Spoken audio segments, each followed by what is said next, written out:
There's power in a drumbeat on a hill above the sea. Power in the voice of a supporter. But it all amounts to nothing. Together we don't sing.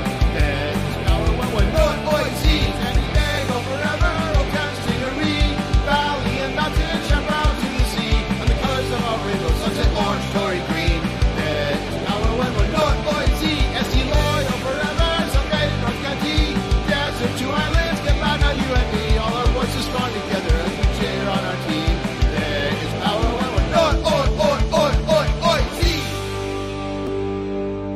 Welcome to the Locals Only Lounge Emergency Pod Edition. We are breaking the glass and pulling the handle and sounding the alarm. Not news to anybody, I think, listening to this. The club announced today that it is ceasing operations at the end of its fourth USL Championship season. So let's talk about it. First, I'd like to bring on producer John Cross. John? I'm not even going to ask you how you're doing. You're not going to ask. You can tell me. It's been a tough day. It's been a bit devastating with the news. So, but it's been a long day. I had time to process, and I'm doing better. I know we're going to get Steve and Jason on here, and I know Steven just spent 3 hours on the Two Balls podcast, so he's been going all evening. I do want to say, I'm ready to have a talk. Props to Tony and everybody, but this is not going to be a 3-hour podcast. So if you're feeling a little bit like what that's not what we plan on doing. I know that the lounge in the past has gotten expansive some evenings, but I'm not drinking alcohol, so I promise to steer the ship with the sober mind and steady hand of a teetotering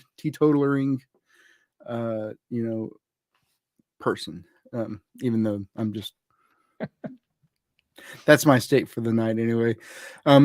So John, I guess why don't you monitor for when those folks are ready to join?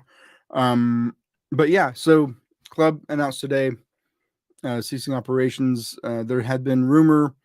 The first place I saw this publicly was a post from the Louisville City subreddit that was shared in our Discord yesterday, which I think is funny, maybe ironic tears that the Louisville City sub had the scoop, although that was not the only people that were aware of this. Clearly people knew, and it was a well-kept but maybe not the best kept secret. Kept secret from me. I will say I was not aware. I had heard that there was bad news maybe, but not sure what that bad news was. I thought, hey, maybe the bad news was Kyle Adams getting traded. Well, I think we have 2 guests that are ready to come on that could probably shed a little bit of light. We have Locals President Steve Brockhoff ready to continue potting. Let's do it. I'm here for everybody. It's a like John, like you said, it's been a rough day. And if I can help people get through this, that's part of. I want to ask Steve, because I know this is the second time Steve and I talked today. I also interviewed Steve for my day job for a news story, and I know that he has been fielding media requests today. He was on Two Balls. Steve, did you have to take the day off today? What's your schedule been? Basically, I did a little bit of work this morning early on, and then after it kind of dropped, I got some other work done. But I think a lot of people know that are listening that I've been gone for work a lot this year. So I think that I've earned a lot of good faith with my company when I take a little bit of grace. Yeah. So I have work, I have deadlines, but I can work next week. And John, do we have the comms director of the Locals, Jason Radcliff, ready to go? We do. You know, it's a big one when I squeeze myself back into my local jersey that fit me 2 years ago and does not anymore. But it's a special occasion, and I'm just dumping it all together. So this is the lemonade. Here's the ice. Here's the vodka. And Let's do it. let's go. Let's go. It has been, yeah, Steve has had quite a however many hours we're at now. I know for a fact that we left each other last night at 1 a.m. from O'Brien's, and We he had to texted drive till 2:30. Yeah. and he had to drive back to Vista or wherever he lives, and yeah, so that's, and then he was up when I texted him at 6 this morning. So you know, Yeah, combined we don't have the sleep that people our age are supposed to be getting. But always an important one to get together. And Yeah, we got to talk through this together. Yeah. So let me just kick it off then, because, you know, we've had issues, right, where we've had, you know, to get together and talk. We had an issue with a player that was signed last year, causing some controversy and some consternation. We've had issues with. Sorry, that was the vodka. It was the vodka. That was the vodka. For those of you listening and not viewing, it was the vodka into the cheers. We had the issue, obviously, when MLS was announced. And I think the reason that there was an issue when MLS was announced was this eventuality, right? Was this the possibility of what we saw today? So I guess first I'm gonna toss it up. Steve, you can take it if you want, John. But looking back at maybe our initial reactions to MLS and today, gosh, how are you feeling? How are you feeling about MLS? How are you feeling about this MLS team when it's very clear that this played a significant part in Loyal's demise, as unfortunately predicted by many? Yeah, I think I'll take this one first, and what I said to you earlier, Andrew, and what I'll say, kind of been saying all day, is like, I think we're not in a place to look forward. We're in a place to look inward and like let ourselves be sad a bit, and like let ourselves, I don't want to say grieve, because it doesn't feel right with. I feel like my dog died, man.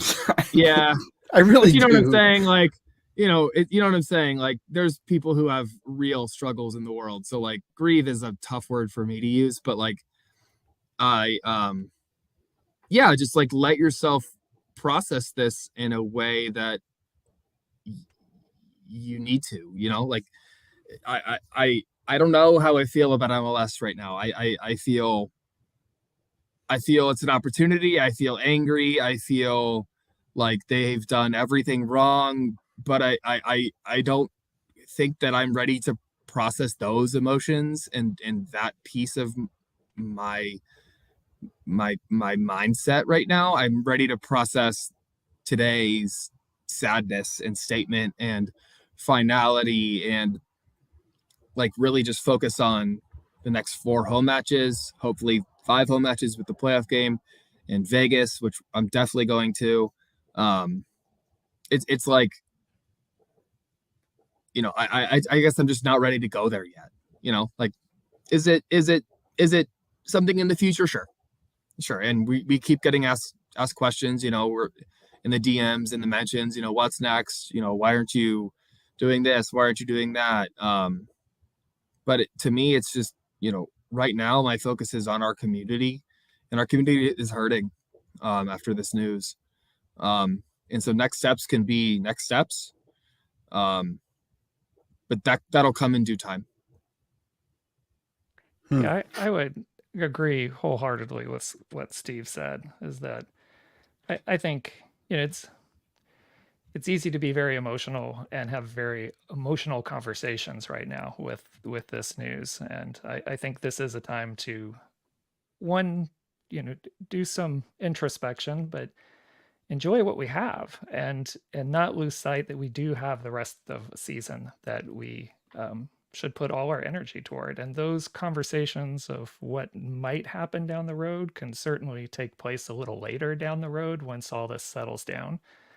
But I would agree with Steve right now. I think this is the time to really just kind of focus on this and come together as a community, which I have been absolutely amazed by our locals community and the way they've responded today and and see if I can keep my emotions in check here.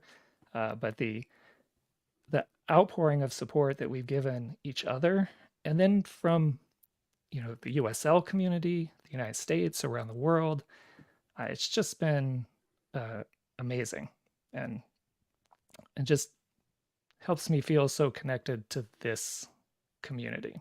And right now I just want to enjoy what we have and focus on that, and then save some of those conversations for a little bit later, which we'll have them. But I want to enjoy what we have while we still have it, and not borrow trouble yet, right? Well, that's fine because I'm always looking for trouble.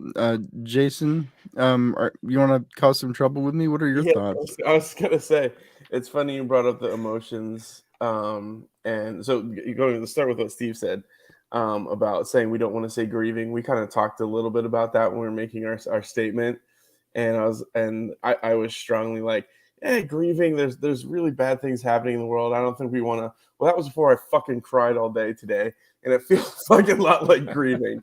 Yeah, this poor Russian war criminal got shot out of the sky. Like, gosh. Yeah, exactly. It could be worse. You could be a war criminal who got killed by another war criminal. But I'm trying. I went into work. I was trying to get through work. We were talking about emotional conversations. Had different kinds of emotional conversations just with the three of you today. Some of you caught anger, some of you caught despair, some of you caught I don't want to do this, and some of you caught the crying. Some of you started the crying, and that's kind of who I am. But I'm definitely not in a state of mind to be making any decisions right now. One thing that did stick out to me today and hearing from the last podcast was that we are somewhat lucky that this didn't get pushed to the end and this decision wasn't made in January. As bad as this feels, thank God we're going to see each other. Thank God we're going to see each other at Gossip Girl on Saturday, and we're going to see each other in 109 4 more times and the playoffs, hopefully. So we do have that. I'm looking behind John. I know we put out that beautiful picture that Travis sketched on a plate during his lunch break, and then as a genius had ready to go again by 3 a.m. today when I was turning into bed, and it feels like a funeral, feels like the tombstone, and that's fine. I think for today, it's kind of like how coaches tell you to deal with the loss, right? Like you get 24 hours to be mad about this, you get 24 hours to be sad about this, and then we're back at practice tomorrow, right?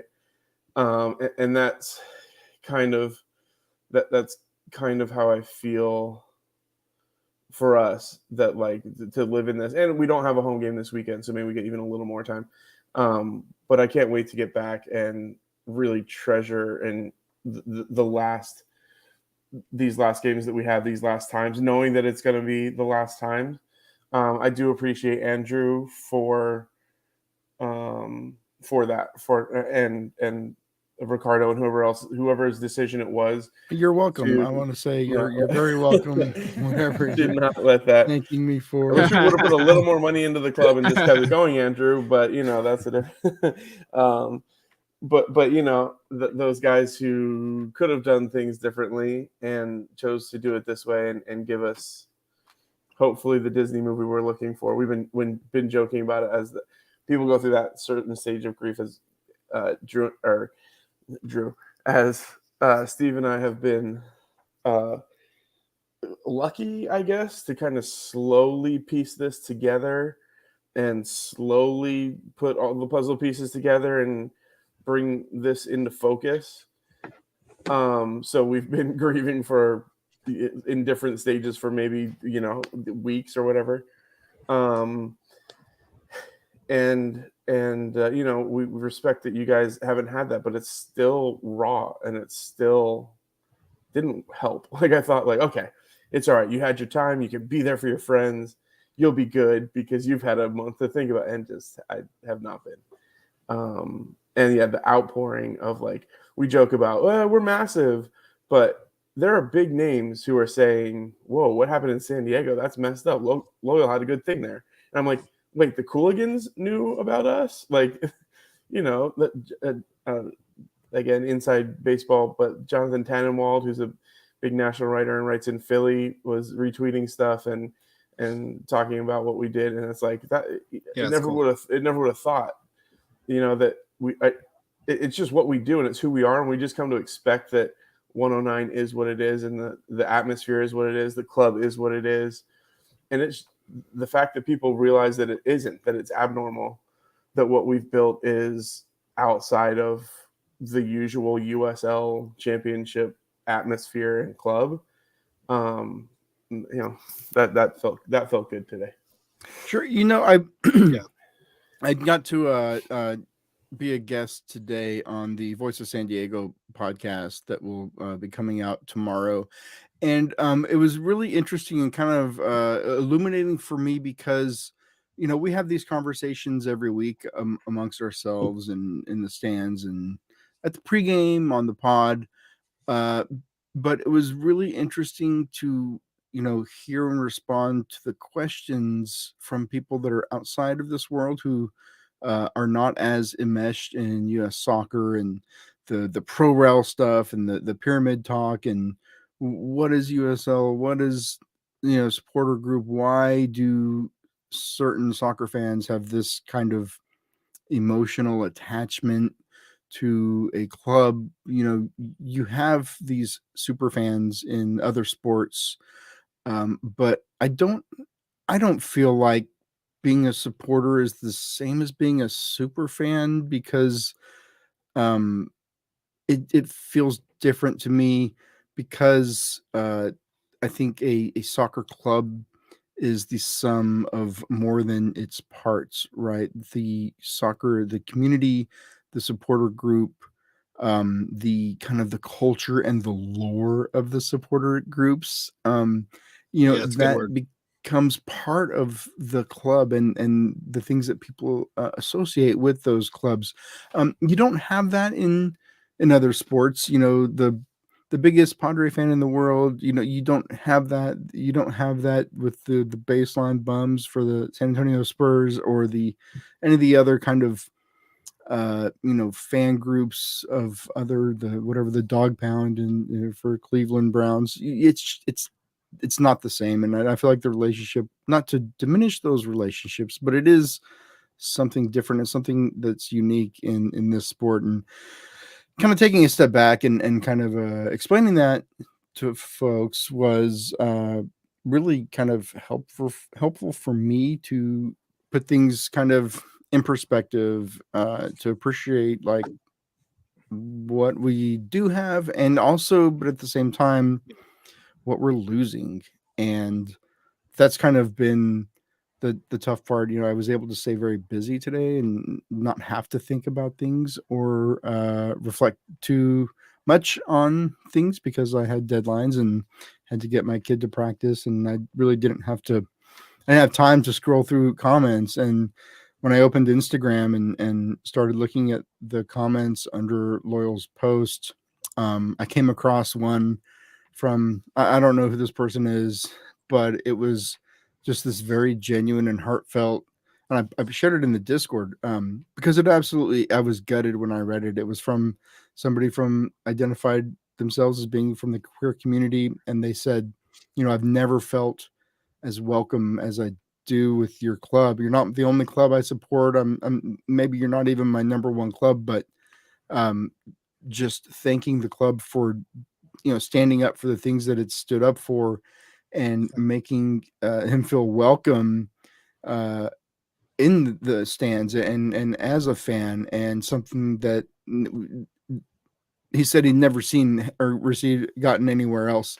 When I read this comment, that was kind of my point where I was just like, oh my gosh, like, because it's very true. You have teams and professional sports franchises who they'll do the Pride Day, they'll do the whatever, but I think We'll this check club, the box.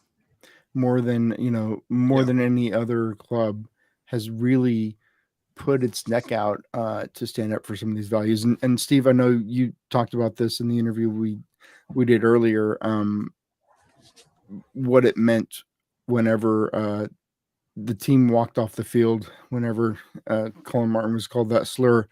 And gosh, that keeps coming up when people talk about their feelings with the club.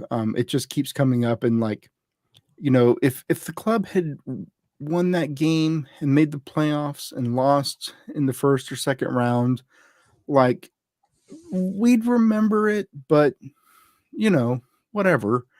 But by doing what they did, it really, really hit people someplace deep, and that resonates more than any win ever would.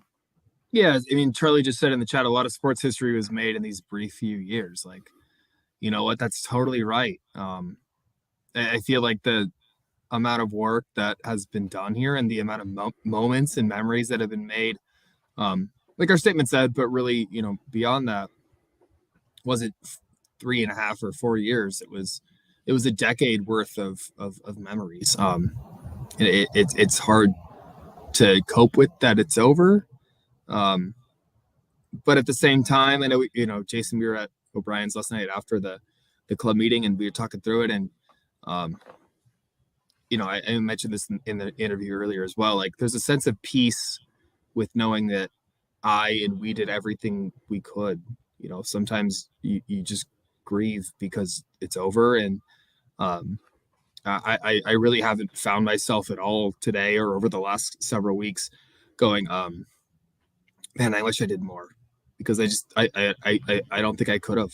I don't think I could have. Yeah, I feel like at the end here, I feel like Tom Hanks at the end of Saving Private Ryan. Spoiler alert, if you haven't seen that 30-year-old movie. But I feel like come on, man, it's only 25. Come on. Yeah, as he's laying there and the tank's running at him, and he's just shooting his pistol at the tank, and then it's empty, and then he just throws it at we did everything. That's it. We're spent, right? And like, we've done everything. We've thrown the pistol. Like, there's nothing left there. And for those who are listening, and I realize that we're in a little bit of privilege with leadership, and we get to talk to Andrew Vasiliadis and also Andrew Dyer more than the rest of you do. But really, if you trust me or trust us and we trust him, like, man, I don't know what we're allowed to say, but the stones that they overturned trying to make this work, man, they did too. Like, we did all we could, and I know that I believe that they did all they could. We'd heard these whispers, and he confirmed some stuff last night.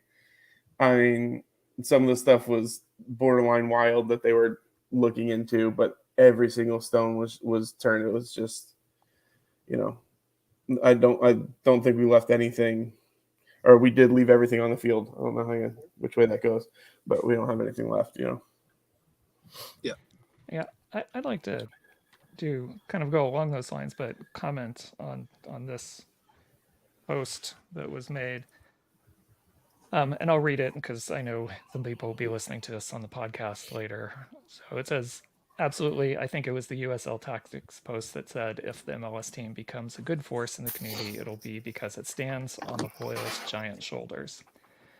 And I don't want to, yes, I think we did amazing things as a supporter group and a club, but that's part of the community that was built together, both with club and supporter group and everyone in 109, not just the locals.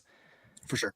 And I really hope, because I've made my feelings known before about how I feel about MLS, but I really hope that the people who do go and support this San Diego FC, I guess is what they're probably going to be called here, I hope they get to experience the same things that we got to experience during our years with the locals. I hope that that supporter group, that they build a sense of community like we had, and I hope to God they never have to experience what we experience today, because it's the worst.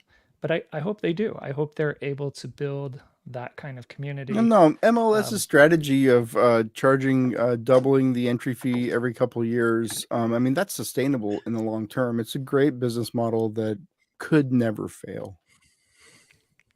Yeah, well, I mean, those are some issues I have with MLS, but the San Diego team and the people who choose to go to support that team, I hope they do take some of the lessons that that they've seen here in San Diego, and I hope those do get incorporated. I hope they're able to build a solid supporter group that has strong values and holds the club accountable.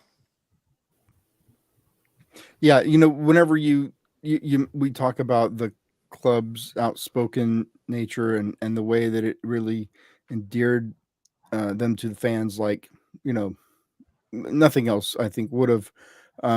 When you look around, especially in MLS, I don't know, and not even just MLS, other professional sports teams, you don't see the same.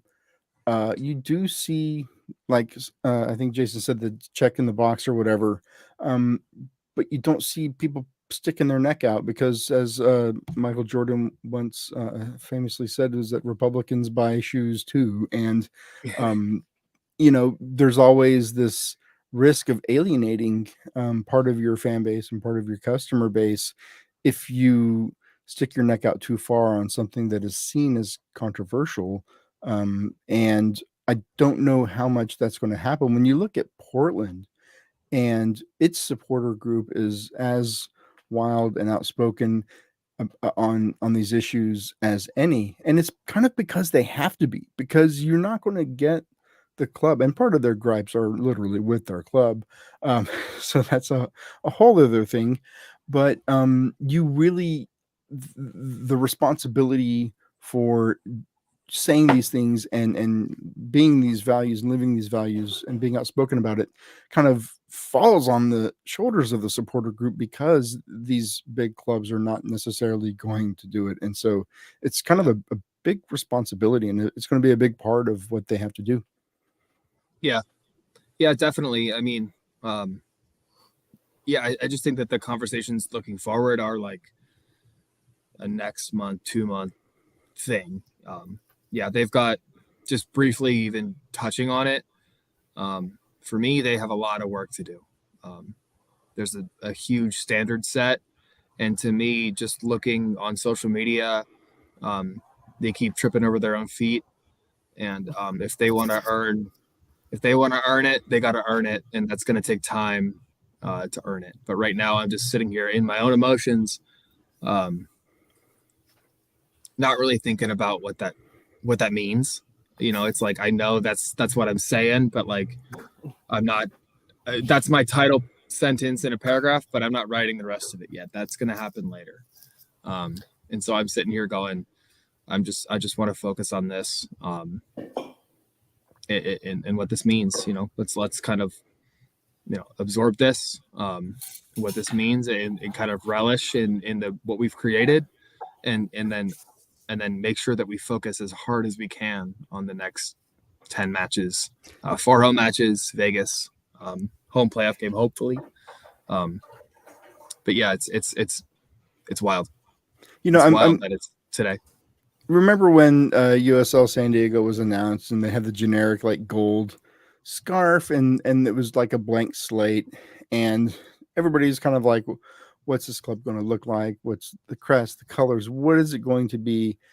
And I don't think, I can only speak for myself, but never in my wildest imagination would it have turned out just 4 years later, or maybe more at this point, where we are now, and accomplish what they've accomplished in that short amount of time. Now, I'm not talking about, obviously the financials did not work out in our favor, but everything else was done pretty much right. There was a misstep with that one signing. I don't think we have to rehash it, but other than that, um, what they've been able to do and market themselves and kind of earn a lot of respect in the wider global soccer community. Like, people know about this club. They know this club exists. They know who Landon Donovan is.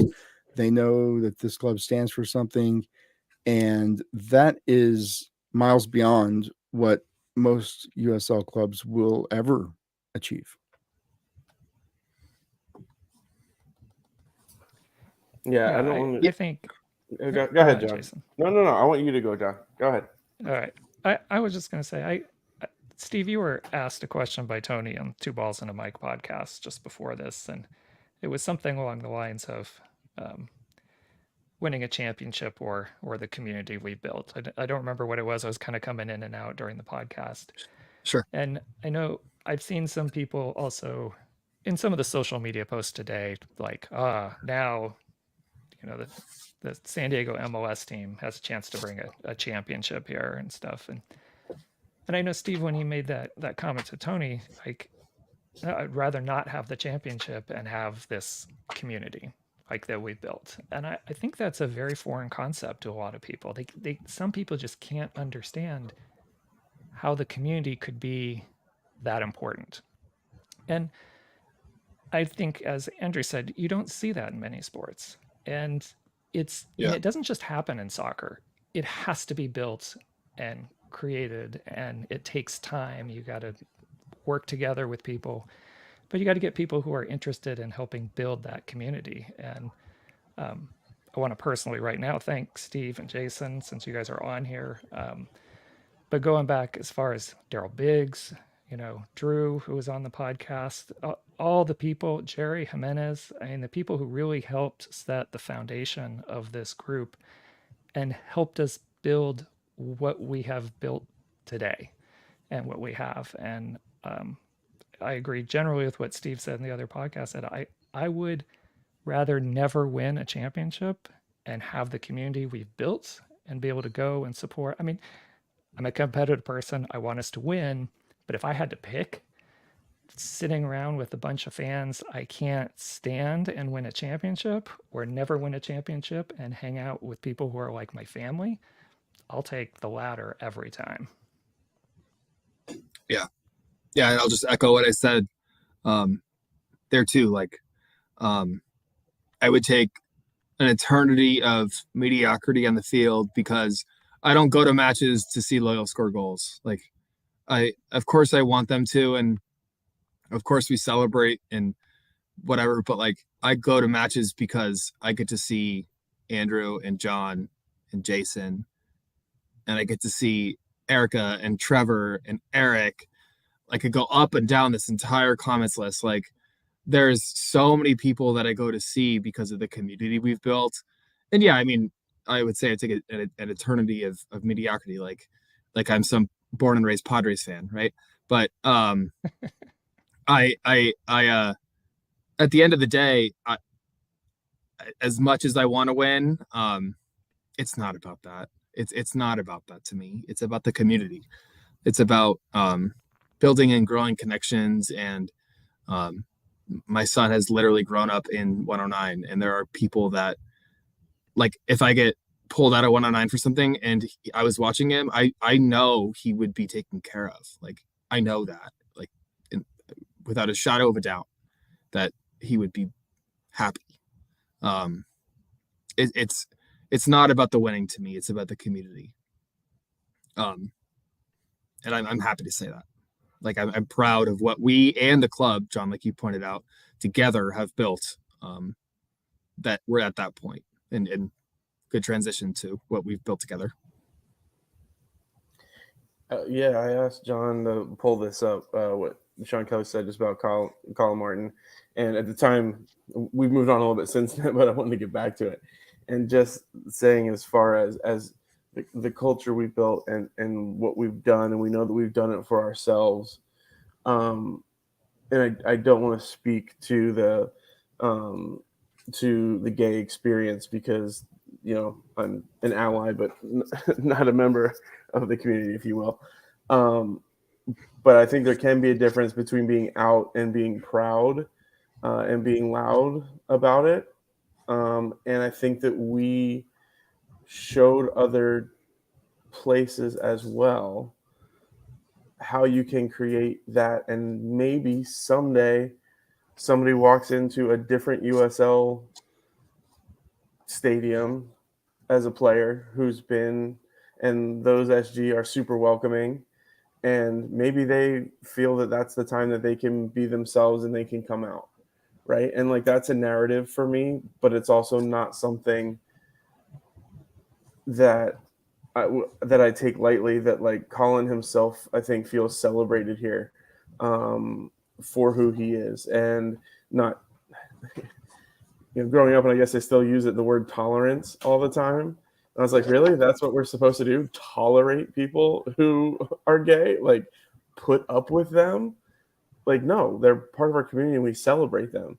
And so I hope that, what we did, and I know that what we did for Colin makes it feel more than tolerated, makes it feel celebrated, and something that, come on, guys, there's not one gay player in all of professional soccer.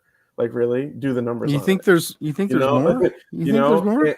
And if what we've done can help someone somewhere that's not even here, it's not us, but it's bigger than that, and people can see, like, again, like Andrew was saying, it doesn't have to be just June 27th. Everyone in the MLS wears the exact same rainbow warm-up jersey, and then they sell them the pink socks. The pinks, exactly, and then they sell them for whatever, and that's their tokenism of gay. I follow a MLS team, and I don't see them talk about anything having to do with LGBTQ ever, right? And same thing. Every now and then you'll see, because it's Pride Week, that ESPN's doing Pride Week, everybody quick wear rainbows, right? But those flags fly with us all year and all the time. And hopefully other people will look at us and we can be. There's a question in the comments up there, and I think Charlie answered it to Urban, of, did it hurt the fan base, right? Republicans do buy sneakers, or did the Republicans stay away because of what we I love it. I love that they made bigots mad, and I love that the bigots are in the comments today. I was gonna go that way too. Talking about. I love it. I love that they piss these people off, because those people should be pissed off.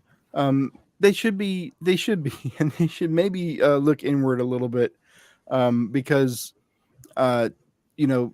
taking a stand for, like, what is right. That's hard. Playing it safe and being politically correct, I will use that term to talk about not sticking your neck out for these marginalized communities. That is another form of political correctness, not to make people mad, but that's not. I think what it's shown is that you can actually take these stands, and if it means that somebody who doesn't like seeing rainbow flags doesn't come to the game, we don't need them, because that stadium was full pretty much every game already, and people are going to come, and the ones that do come are going to give you more than you would ever get playing it safe. So it's fine isolating parts of your fan base. We talk about this, like, in, like, the news media world, right? Because there's always people afraid of appearing biased, or making your readership angry because you cover a pride parade, or you talk about hate groups showing up at school board meetings. Like, if you keep covering these things and framing it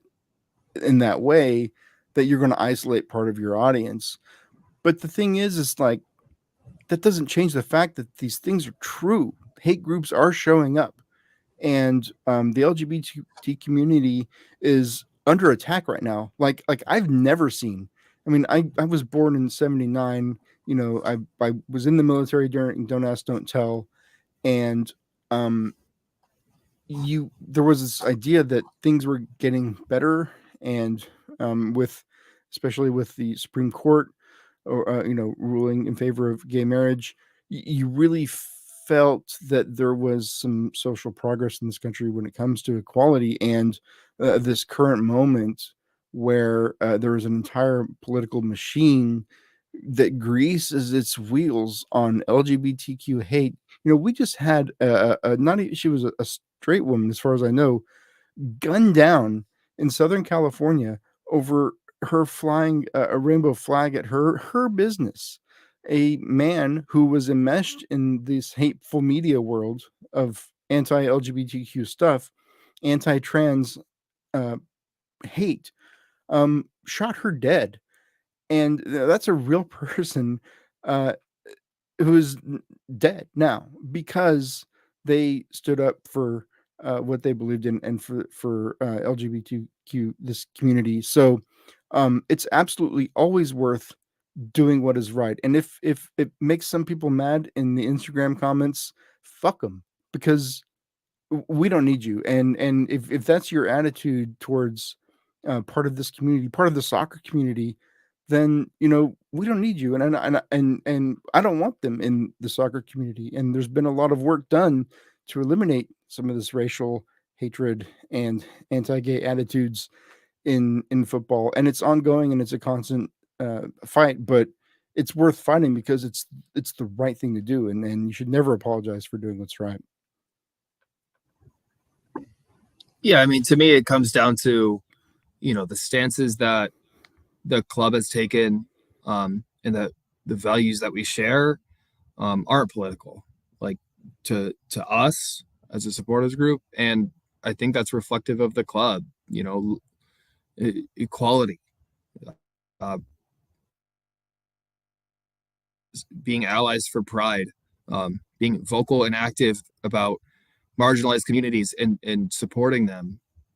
And if, Sean, I think he just said it well in the comments, but those things aren't political. And if people choose to phrase them as political and take them as political, that's not on us. That's not on us. That's not on the club. That's on the person who's offended. And I have no problem with, we put the Black Lives Matter banner up every single match, and we got people in our DMs, in our emails saying, oh, that's this and that's that, and that represents this. And my response back was, this is who we are. This is who we are. We lost a couple members. We did. I wanted to point that out too. Wasn't yeah. Yeah, we did, and it's where I sure did. I don't know. Again, have we suffered? But I think that I think I'll rewind here a little bit. But I told this story in the interview earlier. This is how you make a connection to a club. Like back in 2019, Drew, I know you're listening, and we talked about this in the Two Balls podcast too. But it's worth mentioning again, because I think it's really important. Back in 2019, we founded as a supporters group. John, you were there every step of the way as well. And at first it was this cordial, platonic relationship with the club, right? Like this like natural supporters group has, things that we want. The club said tickets are X amount per game, and we go, no, that's too expensive. We want Y per game. And like, that's like normal stuff when you're establishing a club, right? And so 2020 comes around, and we finally get to March 7th, and I have a baby, and we go to the match, and it's like, it's great. It's this like culmination. It's like a celebration. And, it was disorganized, but it was like, we were there. We were finally there. It was, Bum's parking lot was insane. The march was insane. Everything was insane about that day. And then COVID hit, and we had to take a huge step back, and everybody's, resetting. How do we do this through COVID? The club finally continues to play, and these things happen. And it's like this club that we thought was like, oh yeah, we need a club because we want to have a supporters group. We want to build a community, whatever. the first thing happens with Elijah, and they make their stance, and you go, wow, this club is really about what they say. They've obviously stated their values previously in their foundation. But you kind of take a step back, you go, oh wow, that's cool. And then the very next week, the situation with Colin goes down, and they walk off the field, and it's those moments that you go, that's my soccer club that I support, to going, that's my club. That's my club. That represents me. That represents us. And like, that's the kind of stuff that separates like what it was to what it is now, and why this hurts so bad for so many people. Right. And I'm talking about 3 years ago, but I think it's those moments that set in with people, and even people that have caught on later, they see people who were a part of those moments, and they go, oh, I get it. And then they don't go, this is some club. This is their club. This is our club. This is this community's club. So like, it's those moments that make a difference. And I think that this club has represented that all so well. They've lived their values that they stated early on, through and through, and they've been a huge representation of our city. And they've worn the crest proud. And I think that's why I'm so proud to wear it too, right? It flows from, the trickle down effect. It flows from the top. And I just, that story has always resonated with me about why this is so different. It's not about, oh yeah, we're there last week, we're there next week. It's because the values that they live. And going on the pride thing, we talked about ticking a box.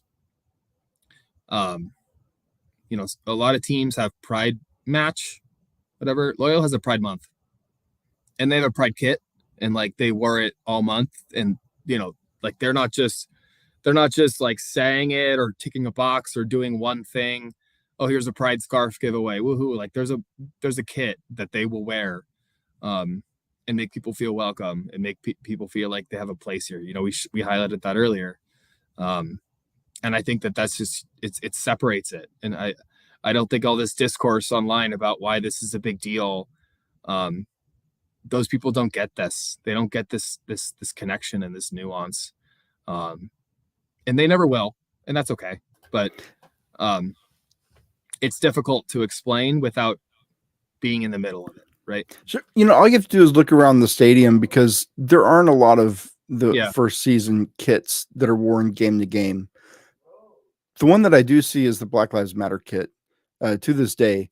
And then now with the Pride kit, I'm seeing it in the stands a lot. Like, these are the kits that people want to wear because they make them proud to support this club because of these things. So, yeah, I mean, we're saying the same thing. Like, this is a net positive, and it all it does is build and strengthen the community. Yeah, to go back also to what Steve was saying with that match with Colin, I mean, that for me, that was the match that solidified my love for this club. And I remember watching it from home, and because it was on the heels of what happened to Elijah, and saw it happen, and his word starts trickling in, and I'm on social media, and I'm hearing people's comments, because there are some people who are in the stadium, and I remember thinking when they're coming out halftime, I was like, I hope they don't do the second half. And for one, and again, I know we lost some fans from that match, from some of those first year inaugural fans, but for me, that was a moment that just solidified my love for this club and my wanting to be a part of our supporter group and try to continue and strengthen and build that community that we've built. I think for the most part, we've had our ups and downs certainly at times, but I think we have strived to be better and better each year in how we conduct ourselves and being as inclusive as possible to as many people as possible. Yeah, the community focus of the club, and I'm sorry, Steve, for bringing it back to this part of the issue, but This came up when I was talking to Voice today. Was this problem in U.S. soccer, like as a whole? And I saw this on Twitter. So many community clubs in lower divisions in U.S. soccer have failed, and they fail, and they fail, and they fail, and part of the reason, um, we have a specific issue in San Diego with stadium and land availability and all of this stuff.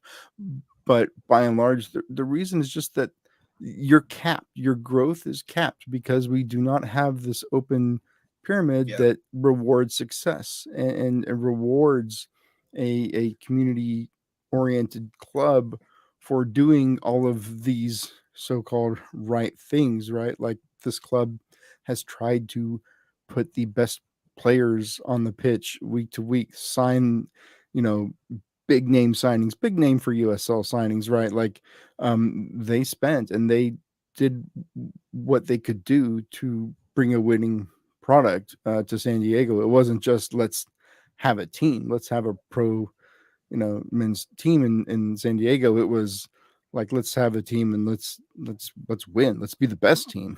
And Right.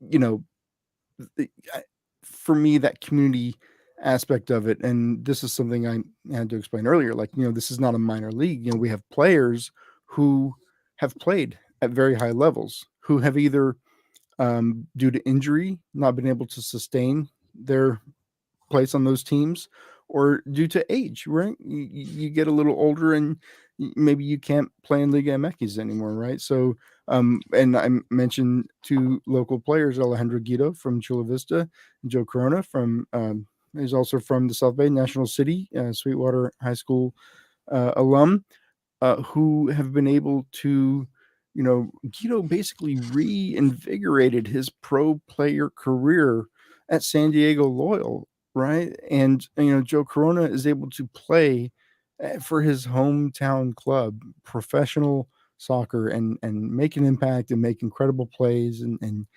score some incredible goals. And this is something that you only get with, maybe a lower division, community oriented club.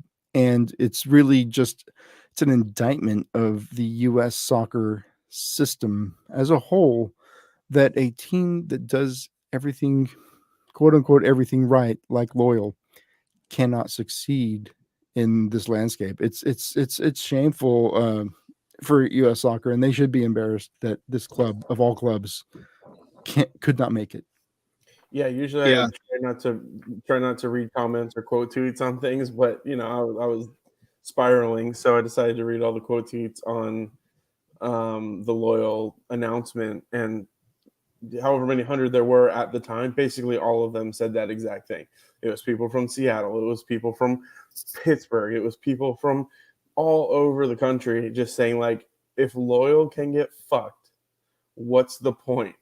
Like, if you can do everything right, if you can have Landon goddamn Donovan with you, and you can have the best supporters in the league, what's the point for everyone else to try? Because all MLS is going to do is look at who's next. Okay. And they mentioned it, right? And like, we're looking into Phoenix, and we're looking into Tampa Bay, and we're looking into, it's like, oh, places that have the best MLS or the best USL support. So yeah, I mean, that's, without speaking specifically to San Diego MLS and whatever becomes of that, U.S. soccer has, I think, a problem, and they've let it go for too long that now they've got a real problem. When they were letting FC Cincinnati sort of promote, kind of self-promote, right? Like, it was like, hey, if you do well enough, you look good enough, you get yourself a stadium, all right, we'll let you in. And now they're sort of backed into a corner. And I've told other people, I love Loyal, I love what we've done, but if you're looking at deserving, right, Sacramento deserves a team, New Mexico deserves a team. How much more can these people, like, they've done all they can do. There's nothing else to be done, and they're just at the roof, and so that's where they exist. Luckily for other places, they can actually exist that way. They don't have San Diego's land problem, and so I hope that New Mexico gets the stadium that they want and deserve, and I think Sacramento, I believe, is getting the stadium that they deserve. They were going to build the MLS stadium, and Sacramento's done such a good job that the city was just like, well, fuck it, you guys can have it. So they're building, basically Sacramento is getting an MLS size stadium because they deserve it, and their city gave it to them. So I hope that continues. And I'm not gonna lie, I'm not gonna watch a lot of USL soccer. I didn't before. I honestly don't now, outside of my club, because I'm here for my club. I love my club. I'm here for the club. But I definitely support those people around, and the guys that we see building. I think of Superfan Dan up there in Monterey Bay, walking around banging his drum like the Pied Piper with those kids following him. Like, he doesn't have the support of a 109 behind him, and he's just out there doing it. Like, just go do it. And that's maybe, I don't know if anybody's going to hear this other than locals, but please, wherever you are, go do that. Go support it, because this might be the end for us, but we who have put so much effort into this understand. And that's why we supported Orange County when Galaxy 2 came down for them, right? And there was a lot of us that were very vocal. I know a few of us wrote at least a few of us wrote to the Irvine City Council, voicing our support. And I think that's important to do. That this is important to so many people, and I don't want to see what's happening to us happen elsewhere, just because of U.S. soccer and because of money. What's real, all the world comes down to it, right? I want to see people get what they deserve. And we talked to people in Tulsa earlier this year. It was Tulsa, right, John? I get Tulsa and Omaha confused. It was, sorry guys, sorry Midwest. The Tulsa guys, and they're like, we'll never have MLS, but we're not a big city, but we can support a USL level team. We can, 5,000 people is fine for us. That's great. We'll do that. So go out and support that if you're listening to this, or if you're a national writer who stumbles across what we're doing. We're kind of here at the end now, but we can be the voice for other people. We think we did it right. Go ahead and copy what we did, because we think it's right. And we think if you do what we did, that you're doing the right thing. And please support that and make USL a viable situation, not somebody who's dependent on billionaires and the greatest player of all time coming to your league to float it, because you can't do shit else to make it interesting. So I'm going to go ahead and jump in real quick, because I promised our incredible audience that I wasn't going to do a 3-hour pod, and we've been going for about an hour. There's certainly a lot to be said and a lot to work through. We're definitely not finished. There are a series of home games coming, and some away games that this team needs support for. And we are still in the playoff hunt. And we now know that this thing of ours has an expiration date, and we've got through the fall to make it the goddamn best, experience, fan experience for men's outdoor soccer in San Diego for a long time to come. So it's discouraging and it's sad, but it's also an opportunity to really, there's no tomorrow. There's no, I'm missing this match, I'll go to the next one. Yeah. This is it. So we need to bring it every game, like it's never been brought in before, right? This is our chance to really go out on a high note and make a statement about what is being lost and why this community matters and should not be forgotten or ignored. And last words. I know we've gone a while, but for this episode of the Locals Only Lounge, any last words?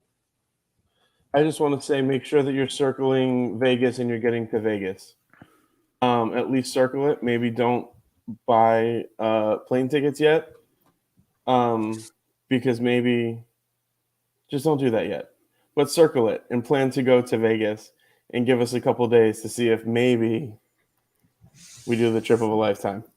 But circle that. Tell people if you're not in the Discord. I know there's a couple people here that aren't super active. I've on Discord, just recovered so. from the Vegas trip 2 years ago. I'm like just now recovering. This is it. You just said this is it. No excuses. Yeah, circle it. If you ever thought about going to Vegas, this is your last chance. I haven't done it yet.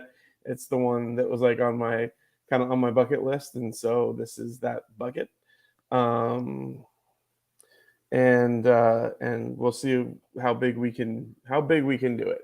But definitely plan to go. Let other people know to plan to go. Go take over one more stadium one last time, except for the playoffs. Maybe we go take over another stadium as well. So, yes, but Vegas, baby, Vegas. John, final thoughts for this one? Yeah, real quick. Some people know that I've been sick with my long COVID. I am one of those unlucky ones, but that means I have some extra tickets, which I will be giving away for, just so keep a heads up in Discord. No charge. I've got 2 tickets for each of the last home matches. So first come, first served. If I don't hear from someone, then I will post them in our ticket exchange. And you can find me on Discord at Don't give them all away, John. I believe that you are going to make a miraculous recovery in time to attend I may say one for the last 2 of these matches. Yeah, I'm predicting it now. That believe me, I would hope that I can be there, because selfishly, while everybody's lamenting all this stuff and like, yes, we got to be loud and we got to do all this stuff, I'm thinking to myself, I'm like, shit, I'm gonna miss all of it. Like, I have to watch it from home, so I don't know. That hurts me because you deserve to be there. That hurts me because you deserve to be there. Yeah. So I selfishly, I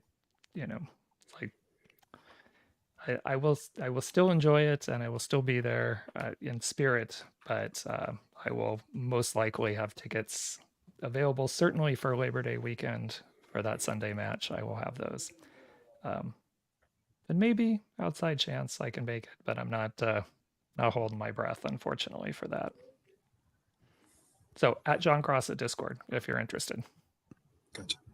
Steve, you giving away tickets, buying tickets for people? Any last words for tonight? That's not on the table. My tickets are going to be used. No, my final words are this hurts. This hurts me. It hurts everybody here. Know that the emotional roller coaster that you're feeling, you're not alone. There's a lot of people that feel the same way and are going through it together. So don't look towards the future yet. Just look to the present and look backwards at the good times, and make sure that you soak in the next 4 matches at home, hopefully 5 of the playoff match.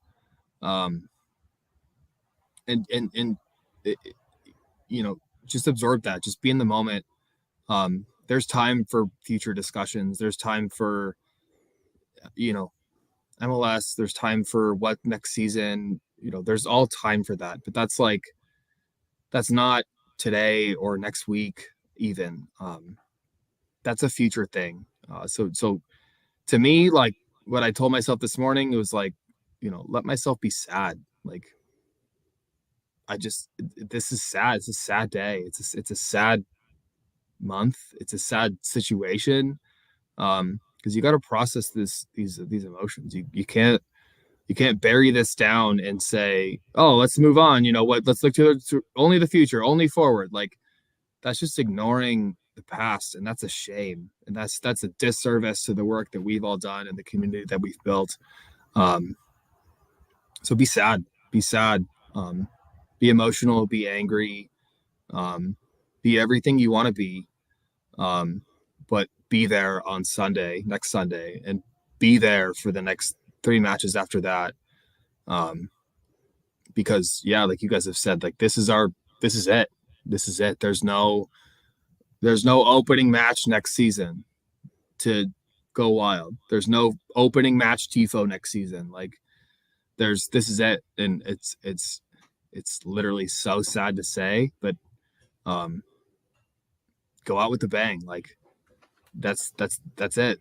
We just have to go out with the bang, and we got to make this pyro has been authorized in the stadium. Is Weston still in the chat? I hope not. That is not formally the local stance.